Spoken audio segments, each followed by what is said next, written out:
নগরকান্দার ওসির নিরাপত্তা আমি নিজে দিয়েছি। ওনার বিবি আমাকে ফোন করে বলছেন, চেয়ারম্যান সাহেব বাঁচান, আমাদের অবস্থা শেষ।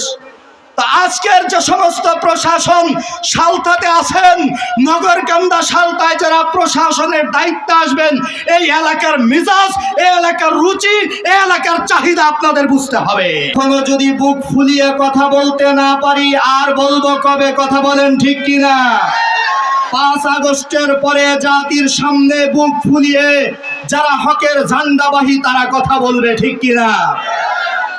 মহব্বতের ভাইয়েরা, আজকের এই সম্মেলন নসিহত করবেন মুফতি আব্দুল গফফার সাহেব, নসিহত করবেন বাহিরদিয়ার হুজুর, দিক নির্দেশনা দিবেন শেখুল হাদিস ইবনে শেখুল হাদিস। আমি এখানে বসেছি এলাকার সন্তান হিসেবে, হজরতের উত্তরসূরি যারা রয়েছেন, সাহেবজাদা যারা রয়েছেন, তাদের নির্দেশনা ফলো করেই এখানে বসেছি। এই লক্ষণদিয়াবাসী ভাগ্যবান, লক্ষণদিয়া সাইনুদ্দিন রহমতুল্লাহ আলাইহির মতো সূর্য সন্তান, কোরআনের পাখি এই গ্রামে জন্মগ্রহণ করেছে। এখানে জন্মগ্রহণ করেছে মুফতি জাফর আহমদের মতো সূর্য সন্তান, এখানে জন্মগ্রহণ করেছে এরকম ভাবে মুফতি ইমদাদ বিন সাইনুদ্দিন সহ শত শত উলামায়ে কেরাম। আমি শুধু এতটুকু বলতে চাই, গৌহরডাঙ্গা মাদ্রাসা শুধু নয়, গৌহরডাঙ্গা মাদ্রাসায় খেদমত করে ওই এলাকার মধ্যে সাইনুদ্দিন সাহেব রহমতুল্লাহ আলাইহি যে নজির সৃষ্টি করেছেন, তার সুযোগ্য সন্তানেরাও দ্বীনে হক খিলাফত প্রতিষ্ঠার সেই সংগ্রামে লেগে আছে। কথা বলেন ঠিক কিনা? আমি যদি ভুল না করি, সাইনুদ্দিন রহমতুল্লাহ আলাইহি ফাউন্ডেশন থেকে এর আগেও এই লক্ষণদিয়াতে ইসলামী মহাসম্মেলন হয়েছিল, মনে আছে আপনাদের? সেখানেও মৌলানা মামুনুল হক সাহেব এসেছিলেন। তবে সেই মামুনুল হক আর আজকের মামুনুল হক এক মামুনুল হক নয়।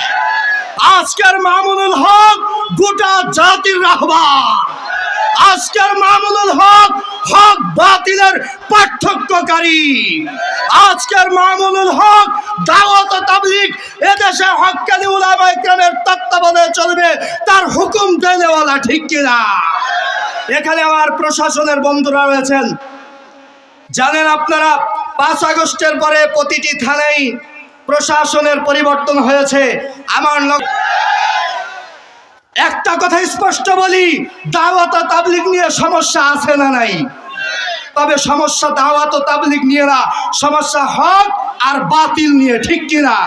সমস্যা হলো বাড়িওয়ালা আর ডাকাতের বিষয়ে, ঠিক কিনা? দাওয়াত ও তাবলীগ চলবে, আলেমরা যেইভাবে নির্দেশনা দিবে, কাকরাইল সেইভাবে চলবে। ঠিক একই ধারায় আজকে ঘোষণা করি, সালথা নগরকান্দায় কোন জাতপন্থী সন্ত্রাসীদের কার্যক্রম চলবে না। টঙ্গীর ইজতেমা হবে, তবে সন্ত্রাসীদের কোনো আড্ডাখানা সেখানে করতে দেওয়া হবে না। সুতরাং সালথা থানার ইতিহাস, পুলিশ বন্ধুদের বলবো, আপনারা আমাদের ভাই, তবে ভাইয়ের আচরণটা যেন দেশপ্রেমিক এবং ইমানদার জনতার সাথে হয়, তাহলে আপনাদেরকে স্যালুট। অন্যথায় 5 আগস্টে আমি জানি অনেকেই কর্মে যোগ দেয় নাই, সরকারের চাকরিরত অনেকেই কর্মে যোগ দেন নাই। তবে যারা যোগ দিয়েছেন আমি মনে করি তারা সৎ সাহস আছে। সুতরাং নগরকান্দা সালতায় আপনারা যারা প্রোটেকশনের জন্য জনগণের খেদমতে নিয়োজিত রাষ্ট্রীয় দায়িত্বশীল, আপনাদেরকে সম্মান করি, আপনাদেরকে ভালোবাসি। কিন্তু সালতা নগরকান্দা বাহিরদের হুজুরের জমিন, সালতা নগরকান্দা পুরুরার হুজুরের জমিন, সালতা নগরকান্দা মুফতি জাফর আহমদের জমিন, সালতা নগরকান্দা মুফতি আব্দুল গফফার সাহেবের জমিন, সালতা নগরকান্দা মুফতি ইসমাতুল্লাহ সাহেবের জমিন, সালতা নগরকান্দা শেখুল হাদিস ইবনে শেখুল হাদিস মাহমুদুল হকের সৈনিকদের জমিন। এ জমিনে যেভাবে চলা দরকার সেভাবেই যেন আপনাদের সার্ভিস হয়, ঠিক কিনা? আল্লাহ তাআলা আমাদের বুঝ দান করুক, পড়ি আমিন। আমি আয়াত পড়েছি, যা আল হক, আর আজকের অতিথি যে উনিও মামুনুল হক। হক আসছে, বাতিল থাকবে না যাবে? আপনারা বলেন না, হক আসছে বাতিল থাকবে না ভাগবে? 5 আগস্টে একদল স্বৈরাচার পালাইছে, তাদের প্রেতাত্মারা আছে না?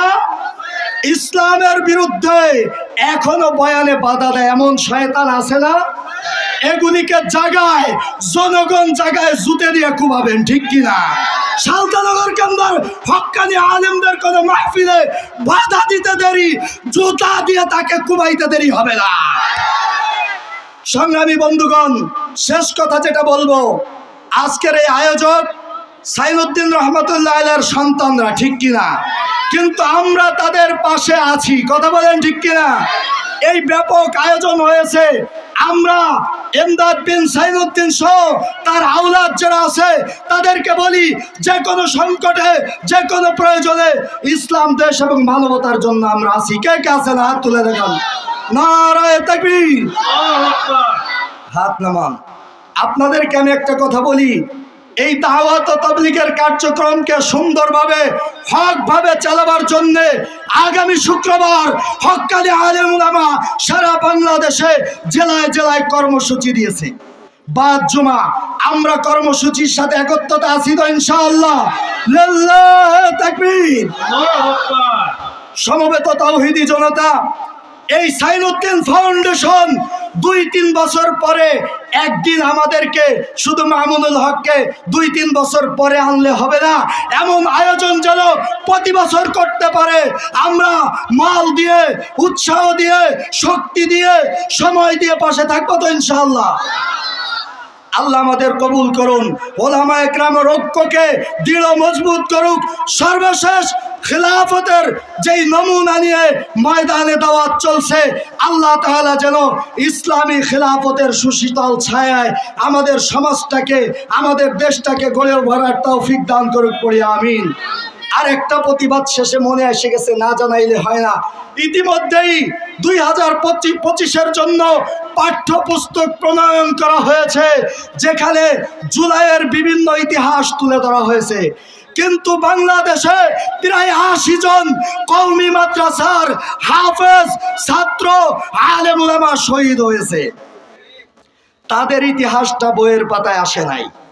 ঠিক স্বাধীনতার যুদ্ধে, যুদ্ধ পরবর্তী সময়ে আলেমদেরকে যেভাবে ঢালাওভাবে রাজাকার বলেছে, এটাও কি তার ষড়যন্ত্রের অংশ কিনা আমি বুঝি না। কথা বলেন না কেন?